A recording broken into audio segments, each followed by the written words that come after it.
Emily, welcome back to the Soccer Queens podcast. Yes, thank you. Excited to be here. We have a special treat for everyone today because Emily does all the amazing things on the mental and physical aspect of the game. And she works with breath work, yoga, meditation, mainly with college athletes, Division 1 athletes. And she just has such a wide range of experience helping athletes to recover and feel at their best. So, Emily, why don't you just catch us up on who you've worked with and what you're up to today? Yeah, so I kind of play two roles, and it can get confusing at times because to be fair, both of the things I do overlap a lot. So I'm a mental health therapist.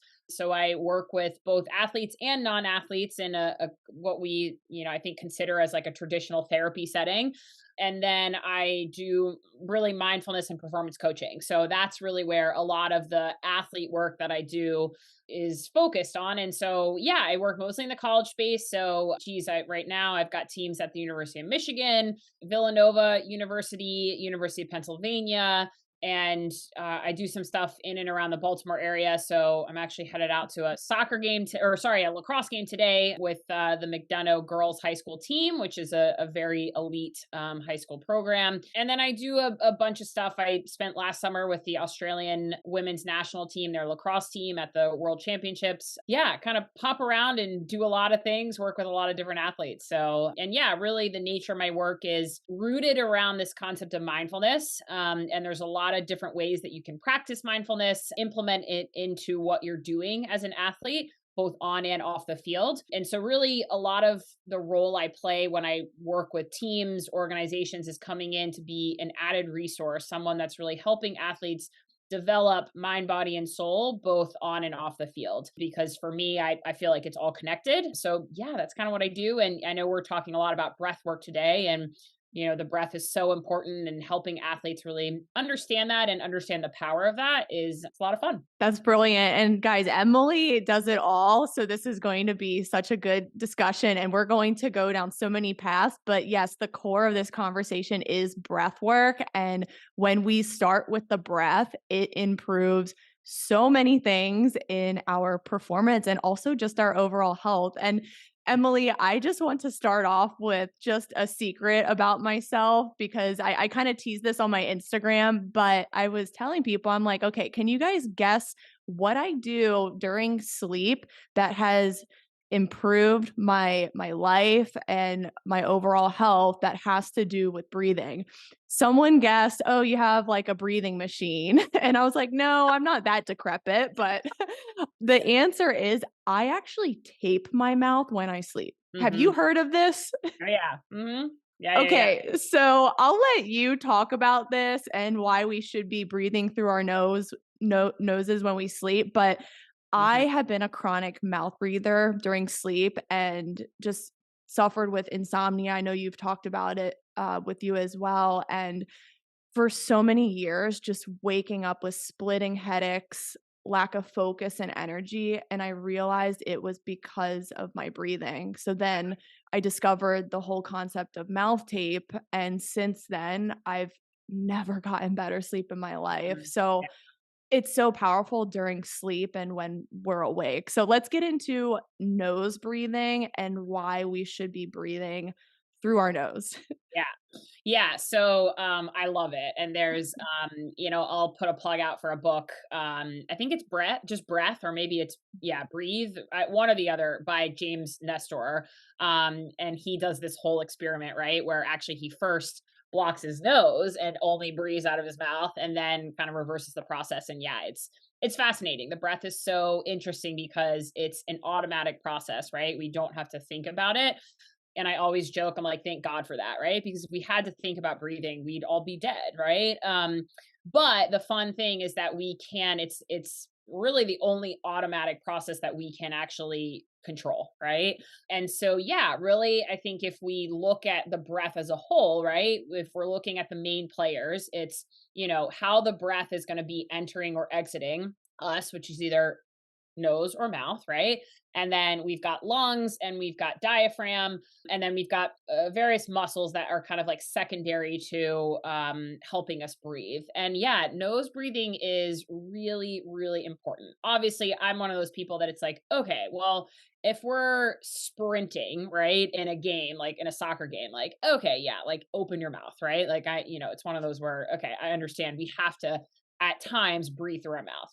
Totally fine. But in general, right, day to day, sleep, all the above, we should be breathing through our noses. Couple, general reasons for that. One, it actually, the nose hairs, right, of our inner nose actually help purify the air as they come in, right? So they kind of act as like a sinus filter, which is really important. Because, let's look at just kind of what's happening with the world and the environment. Like there's a lot of crap out there, right? And we have to think like if we're breathing that in constantly, like that's not great, right? So breathing in through your nose, obviously like your mouth doesn't have those filters. So right away, right? It's breathing through your nose helps purify the air. The second thing that I always really emphasize is that nose breathing actually helps signify to our brain and our body safety. And that makes a lot of sense because let's think about this, right? If you are walking down a dark alley and somebody came up behind you, what's the like general reaction that everybody has? It would be like, right? Like that the when we start to breathe through our mouth, that's very linked, and we can get into this, right? The breath is very intimately linked to your nervous system, and your nervous system controls everything, right? It controls our physical body, it controls our thinking, our feeling, all of the above, how we're showing up and reacting to the world. And so again, when we're breathing through our nose, and this makes a ton of sense, like think about how you would just be sitting on the couch watching a TV show, right? Like more often than not, people are going to be breathing with their mouth closed in and out through their nose, right? They're safe. That sends a signal, a message to your entire kind of brain body system, right? That we're good, we're cool, calm, cool, collected, right? That breath in and out through the mouth is going to be really linked to that more sympathetic, or what a lot of people think is that fight or flight system, right? And so just think, right? If you start breathing through your mouth, think about what that's doing to your nervous system, right? And your, all of the above, okay? So there's a safety piece of this, right? Which is really really important, okay?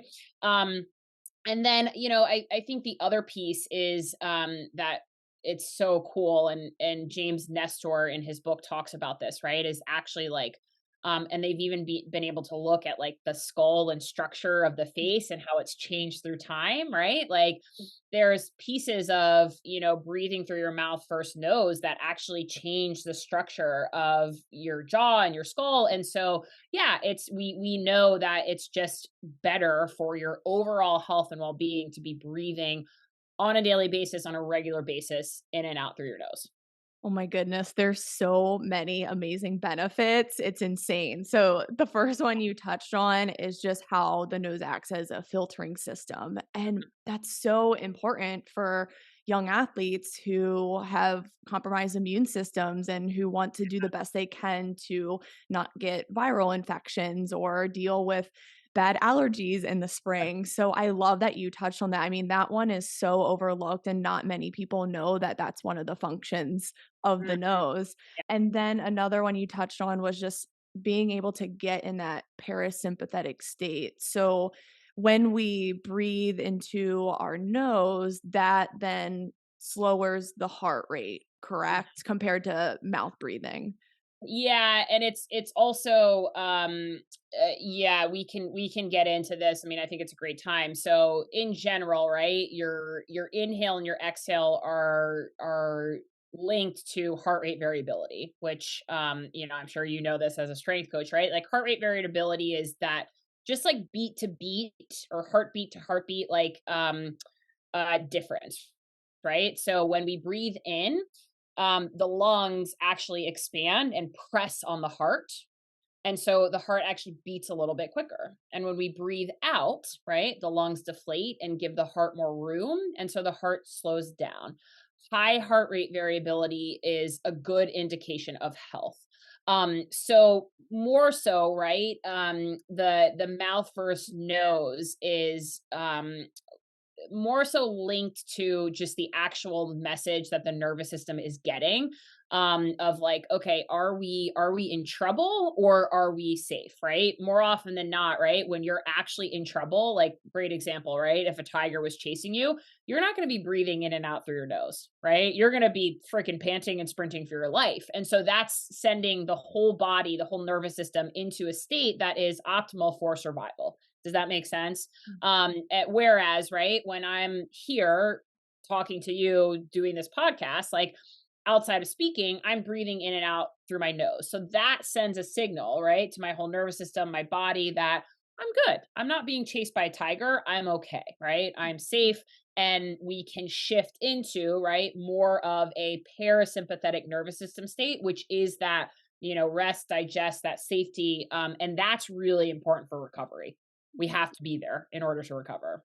It's amazing how much this links to just our mood and our anxiety, and everything in the physical body just manifests mentally. So how does this get into anxiety and nervousness and stress in athletes if they're not breathing properly? It's so interesting, the funny timing, because I just posted something last night on my Instagram, right? This connection between the breath and anxiety. So let's think about this, right? When we're nervous or scared, what is our typical breath pattern going to be? More often than not, it's going to be shorter, it's going to be shallower, and it's going to be faster, right? Whether we actually know that or feel that, that's typically what's going to be going on with our breath pattern. And so, a lot of studies, research have shown, right, that slowing the breath down, really getting into the diaphragm, allowing the diaphragm to move, is beneficial for shifting out of that. I always tell people, I'm like, it's always individual and unique. you know, Nobody is the same. Nobody responds to breath work the same. And so, again, that's a general thing that we've found. But I do really find, and, I share this with my own journey, because you and I have talked about this at length, and I share it quite liberally on my social media. Like, I have battled with a lot of anxiety and chronic panic, and something that has been really monumental for me in my own journey has been breath work, and being able to tap into and really slow down my breath and focus on allowing the diaphragm to move and helping that, again, shift in nervous system state. Because really, mental health, anxiety, all of these things, it's not just in our head, right? It's actually a very body-based thing. The body and the brain are working together, and a lot of this is has to do with our nervous system. So if we think about it and how intimately connected the breath is to our nervous system, it actually makes a lot of sense, right? That we can use that to our advantage to help our mood, right? What we're feeling, how we're thinking, all of the above. Another thing I was fascinated with the nose breathing was how it impacts that blood flow to the brain as well. And when we're breathing through our mouths, we're not getting that much blood flow up there, which can cause fatigue and Mhm. anxiety issues. And that's just like so fascinating because it's just like such a simple fix for people to tap into to make sure their brain is sharper. Mhm. Mhm. Yeah, it's funny. Sometimes I'll even I love you sharing about putting tape on your mouth during sleep. Sometimes I will catch myself, and I think it's a really good reminder for everyone, not just athletes, right? To really just, and this is part of mindfulness, right? Tapping into, oh my gosh, like, do I have my mouth open right now? Am I breathing through my mouth right now? Like, shut it, right? And that's a really simple thing that you can constantly kind of be checking in with. There's again, there are absolutely times where we have to breathe in and out through our mouth, but on a daily basis, really, a habit you can get into that can be beneficial for just your overall health and well-being is tapping into that, right? Like, in any given moment, especially for those of us, right, that maybe spend some days sitting on a computer, or, just tapping in, like, is my mouth open? Am I breathing through my mouth? Or, okay, let's shut it, nose breathing. And just kind of coming back to and checking in with that can be really beneficial. I actually want to, I'm just gonna share my screen here because I have everyone's probably like, "What's this mouth tape stuff?" But just real quick, I so love it. this is a thing, everyone. Like, people who have sleep apnea or who have struggled with mouth breathing in their sleep and just don't feel well rested, this is the fix. And at first I was skeptical, but for the past year I've been doing it. It's changed my life. And I used to deal with like mood oscillations and crazy hormonal issues. And since improving the quality of sleep, which also affects everything, Everything. started to tape my mouth. So, Wow. I know it sounds weird, but I wanted to show people that it's not you just putting like scotch tape over your mouth. It's actual like sleep strips for sleeping. So No, I so appreciate that. I love that. Like, "No, okay, I'm not duct taping my mouth at night." Yeah. yeah, so actually how I found out about it was my fiance, his strength coach said that one night he duct taped his mouth because he's a mouth breather during sleep. And I was like, why the heck would he duct tape his mouth? And then he explained the whole like nose breathing thing. And then I looked it up and I'm like, oh, there's actual like sleep strips that are specific for taping your mouth during sleep. You don't need to use duct tape because that's like really uncomfortable. Yeah, and also, like, I'm sure using that night after night would, like, rip the skin off your lips, right? Oh Like, yeah, yeah, that's it super sounds cool. I'll have to painful. check that out. Yeah. It's No, I'm so awful. glad you showed that. Yeah, it's been life-changing and, it's a little bit weird at first, but eventually you get used to it. It's like almost like wearing like an eye mask over your eyes and Yeah, getting used to yeah, that during sleep, but totally. sleep just impacts everything. I mean, your anxiety and, I think it was James Nestor also, the author of Breathe, who said that, individuals who mouth breathe during sleep, slept less quality, and a lot of them suffer depression. So those 2 are linked. His Yeah, book's incredible. I it's so mean, good, just yeah. so much never would have thought of. Mhm. Have you heard of Patrick McKeown? He also talks a lot about nose breathing. He's like buddies with James Nestor. Okay. But he's really good as well. But he talks about like more the performance side Yeah, of nose breathing. So I get a lot of questions about improving endurance mm. and recovery from high intensity runs. And I'm always like nose breathing. So how does nose breathing improve performance and some of those like higher outputs that we do? Yeah, so that's a great question. I'm not sure if I personally have looked at a ton of, specific research to that, but I think what I can talk to, right, is, like, if we look at the foundation of what recovery means, really all that's meaning is when we work out, when we lift, when we train, when we're doing, long distance stuff, high endurance stuff, it's just depleting our physical body, but also our mind. And I think we really forget, or there hasn't been an emphasis on this in sport for a long time. I think we're starting to trend in the right direction, but your mental capacity is also depleted when we play sport, when we do anything, when we train. And so, I'm actually getting ready to launch a whole series on recovery and mental health. I think the lack of recovery that I see in sports across the board, it's a mental health issue if you actually think about it. There is a reason why a lot of times, you know this as a former college athlete, right? We get to the middle of our season and you see immune systems down, you see anxiety increase, stress increase. We don't have the ability to tolerate certain things as well as we did at the beginning of the season. This is also there's one study that has linked this to even soft tissue injuries, right? So one, everything's connected, right? And I think the lack of emphasis on recovery is really we're not ever allowing an athlete's body to not just get back to baseline, mind and body get back to baseline, but then make gains. So really this whole recovery process, again, because it's a mind body thing, it really stems from the nervous system. And so a lot of the work that I do with this, is about helping athletes really understand that we have these different nervous system states. We don't live in one, right? When we are in sport, training, lifting, high endurance stuff, we're in one state, right?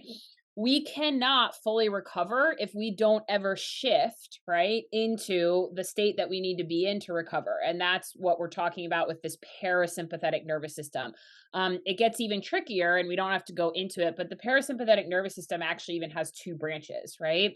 So we need to be shifting into and very intentionally shifting our mind and our body into this parasympathetic state. And the breath is one of the fastest ways to physiologically shift. So it makes so much sense that really using breath work, emphasizing breath work to help an athlete do this to recover is a really big deal. Again, what I will always say is like, I also work with a lot of athletes that really struggle with breath work, and they find it very difficult, and it actually gives them more anxiety. And so there's a lot of different ways to get at the same thing. Breath work can be an incredible tool for that, but also want to emphasize like it's not the only way, right? I think it's just even getting an athlete to think more about that nose breathing, but even more particular, just like really allowing the diaphragm to move, which has so much to do with the belly, right? Allowing the belly to be soft and to move, which is, I find actually really challenging for women, female athletes, which we can talk about that as well. But yeah, I mean, it's absolutely a critical piece of component or excuse me, a critical piece of recovery, and really allowing an athlete to, just function mind, body, and soul. That's so brilliant because the under recovery piece is what I see athletes struggle with the most. And yes, Yeah. from the performance side, it's like we can't get any performance, strength, speed gains if you're constantly going and running yourself into the ground and under recovering. Yep. And I see it with college athletes in your space and sometimes worse in youth because they're going pretty much year round. And it's like eventually that diminishing returns creeps in and then burnout comes and it's like, surprise everyone. Yep. So Yeah. it's tough, but for athletes who want to start recovering hard and really focusing on the concept of proper breath work, where would you have people start? hmm and there's so much. It's like, we've talked about this. Social media is a catch 22. There's a lot of great stuff out on social media, and there's a lot of really detrimental stuff on social media. I think at the end of the day, we have to remember that like what people are putting out on social media is very generalized advice. I am really adamant about any athlete that I work with, any team that I work with. The place to start with breath work is really just getting to know and feel the natural breath. Everybody is going to have a little bit of a different natural breath rhythm. Some people will have a little bit of a shallower inhale, longer exhale. So really spending time, and this can be does not have to take long. And this can be 30 seconds a couple times a day. Really just stopping what you're doing and having your attention zoom in on, like, how am I breathing right now? Where do I feel my actual breath, right? And so when we're feeling the breath, we're typically going to feel it in one of three places. I say one of three. Some people actually just like to kind of feel the whole operation of breathing. That's fine too. But generally, right, we're going to feel it with the in and out of the nose, right? So that might be feeling the air as it comes in and out. That could be cool, hot. A lot of people feel that kind of breeze that they have on the upper lip, right, as they breathe in and out. And then you've got the chest or rib cage area, right? So as you breathe in, your chest, your rib cage is going to expand, and the rib cage really moves in 360 degrees. So really just feeling that, or at the belly, right? So the belly is going to also expand and contract. And so one thing that can be really helpful for this is props, right? Grabbing things that can actually help you tap into the kind of I call it like it's proprioceptive feedback, right? And so you can use a lot of things. The very like chances are you're always going to have your hands or your arms with you, right? So just placing a hand somewhere, right, at the chest, the belly, and right away you've got a little bit of feedback that you can tell and kind of tap into as you're breathing. Like, huh, okay, like Is my hand moving? Is my belly moving? What's going on here? Another one that I love to use with athletes is those TheraBands, the ones that like a lot of people use for like ankle rehab, right? That you can tie. If you tie very loosely around like the rib cage, or even the belly, right? Like as you breathe in, that band is gonna, catch a little bit, and then as you breathe out, it's gonna release.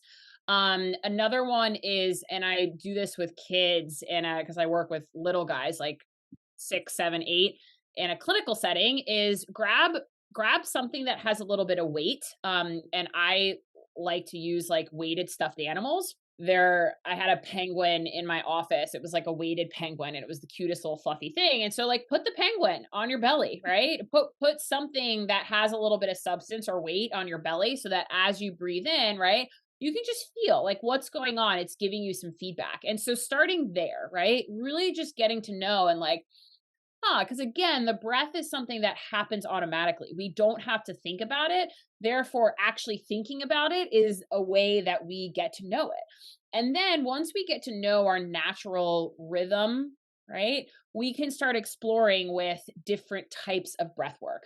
And this is where, I mean, geez, there are hundreds of kinds of breath work, ways to do breath work, but I really am, and this is why it's so important to just get to know the natural breath first, is because it's so linked to your nervous system, and it has the potential to really alter how you're feeling and thinking. And so again, right, before you start playing around with that or hyperventilating or holding your breath, you just don't know how that's going to impact you. And so you can't actually gauge a return to baseline if you don't know your starting place. Does that make sense?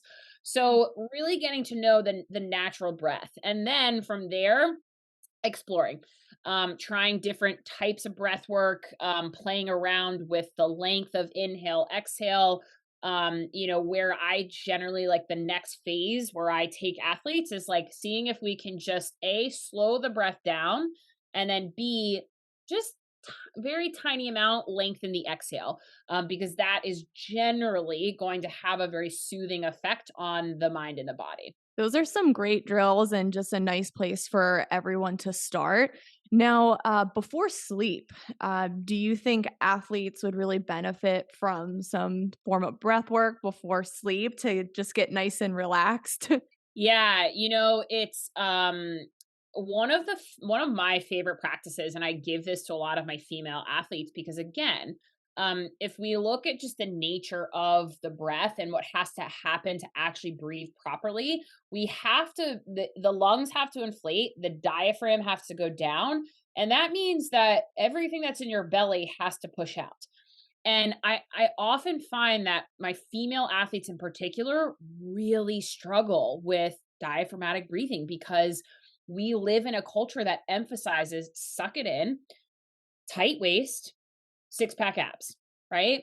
And that is actually really impacts our ability to breathe because we need the belly to be loose. And so, something that I love to do at night is actually do a side lying belly practice. So, lie on your side, and you can do this sometimes I'll do it in here on my yoga mat. Sometimes I'll just do it in bed because when we lie on our sides, right, the belly can actually relax, and it feels, oh, and I get feedback a lot that it feels uncomfortable for women, right? Because the belly's kind of hanging out. But what we can do is we can actually feel what it is like to have the belly truly relax. And when the belly truly relaxes and moves, that means that your diaphragm is doing its job. So I really highly encourage, one of the things that I give almost, right after getting to know the natural breath for athletes for sleep is exactly that.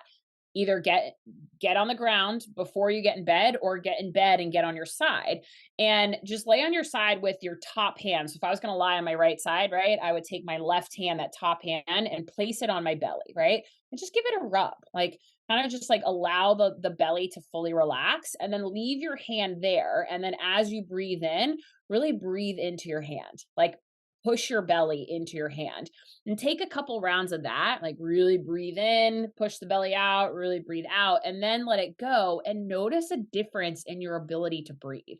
And more often than not, right, I find this in myself and in a lot of the athletes, they're like, holy cow, like I actually feel like I'm taking a full intentional breath. And it's really interesting because there's been some studies that have looked at just simply having someone feel, like, pay attention to their breath, and that actually can have the effect of shifting the nervous system into that parasympathetic state. So even just doing that can help. But I really, for that kind of pre-bed sleep, I love that sideline belly practice. That's really great. I'm gonna try that one tonight. And I actually was like trying it now, just sitting here, like my hands are on my belly, and I just like let it relax and expand. And it felt like I was getting a lot of oxygen, like you said, like a complete full breath. And I've actually read that when we breathe through the nose and get the diaphragm to expand that much, we're increasing the tidal volume in our lungs, getting more oxygen. And man, that's so beneficial for performance and athletes. So and it feels good. It's relaxing. Yes. But let's talk about the diaphragm a little bit more because I'm sure people listening are like, okay, so what? Like chest can expand, diaphragm can expand. Why do we need the diaphragm to do this? Like what's the point? Yeah, it's yeah, I think you're right. So, I mean, most people are inefficient breathers, meaning most people walk around breathing shallow, using more so just like secondary muscles to breathe. And the secondary muscles in breathing are going to be like neck, chest, and the intercostal muscles, which are the little muscles in between the ribs. And again, that's fine, right? It's going to keep you alive, but that's really not the primary driver of breathing is going to be the diaphragm. And that's the, we'll just explain that. So that's the kind of muscle that sits just below the ribs, right above everything that's in your belly. And so the diaphragm is kind of it's almost like a reverse U. It's not a perfect U, but so as we breathe in, the lungs expand, the diaphragm pushes down. And then as we exhale, the diaphragm comes back up. Um, the diaphragm, also interesting enough, will tie it back to the nervous system. So we've talked a lot about this parasympathetic state, which is so important for overall health, but also recovery, right? This is the state, kind of what it's called, the ventral vagal state of your parasympathetic nervous system, that we have to shift into to recover. And funny enough, within the nervous system, there is a nerve called your vagal nerve. And the vagal nerve is the largest, it's the 10th cranial nerve. It's the largest nerve, but it's really a bundle of nerves. And it goes from, head, actually it starts at kind of like the base of your skull, the occipital muscles, and it goes, innervates through the places in your face, and it comes down um through the diaphragm, right, to the belly. Okay. And so the vagus nerve actually innervates the diaphragm. And the vagus nerve is very connected to that ventral vagal parasympathetic state, right? When our vagus nerve is online, we can shift into that parasympathetic state, right? We can shift into recovery. And so think about it, right? As we breathe in and we really get the diaphragm moving, it's actually massaging your vagal nerve. And so it's helping, right? That this entire process that we're talking about, which is helping that athlete recover.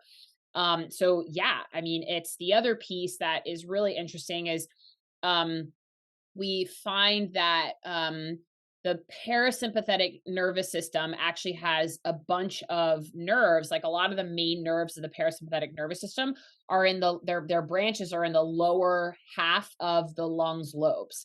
And so think about it, right? If we're breathing shallow and short and we're not actually getting into our full lung capacity, those nerves are not actually being accessed, right? And so as we breathe in and take, full breaths and really get down into the bottom of the lungs and move the diaphragm, right? We're just boosting that, ability to shift into that parasympathetic state. Man, if you guys didn't think breathing was powerful when we started this discussion, I'm sure you Oh, do it's now. And again, the best part of all this is you can access it. It's free and you can go at your own pace and work on some of the drills that Emily was talking about earlier. And please follow her work. Emily has so many great things on breath work, meditation, yoga. We didn't even get into mindfulness today, which I Wow. think might have to be another episode. But she just has such great content. So, Emily, where can everyone follow up with you? I'm on Instagram, Emily Perrin LMSW. I'm on Twitter, Emily L Perrin. I'm having to think about all of my channels. I have a website, which is my company is Perrin Wellness and Performance. So it's just perrinwellnessandperformance.com. I have a YouTube channel as well, which has, free practices. It's got some yoga, it's got some breath work. I actually have I think it's about an 8, maybe 10 minute practice of just how do you feel the natural breath, right? That, I mean, for people that are just looking to start, that's a great place to go. Yeah, I think that's it.